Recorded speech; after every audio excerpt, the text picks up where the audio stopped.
ఉంటుందని నేను అనుకుంటా ఉన్నాను. ఎందుకంటే సినిమాను చూడలేదు, మిత్రుడు చెప్పిన తర్వాత ట్రైలర్ చూసి ఇది చాలా బాగుండేటట్టు ఉందని చెప్పి అనుకున్నా, మనసులో అనుకున్నా కానీ బయటపడలేదు. సరే తప్పకుండా వస్తా అని చెప్పిన.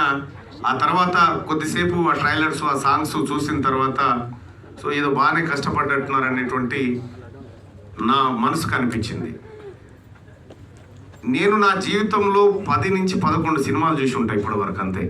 నాకు సినిమా రంగంతో పెద్దగా టచ్ లేదు, కానీ ఈ ప్రజలతో ఈ సినిమా వెనకాల ఎవరైతే కష్టపడ్డారో ఆ ప్రజలతో టచ్లో ఉండాలని అనుకుంటా. అందుకోసం ఈ ఫంక్షన్కి రావడం జరిగింది. సో ప్రేక్షకులు కూడా ఇలాంటి వాళ్ళని ఆదరించాల్సినటువంటి అవసరాన్ని నేను చెప్తా ఉన్నా. ఎందుకంటే వాళ్ళని ప్రోత్సహించడం ద్వారా మళ్ళీ కొంతమందికి ఉపాధి దొరుకుతుంది, కొత్త ఐడియాస్ కొత్త సినిమాల రూపంలో బయటకు వస్తుంది.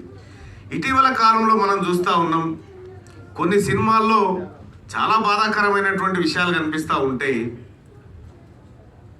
నేను జై భీమ్ సినిమా అనేది నాకు ఒకరు చెప్తే జై భీమ్ సినిమా చూసిన, దానికి ఖచ్చితంగా నేషనల్ అవార్డు వస్తుంది అనుకున్నా, కానీ రాలే.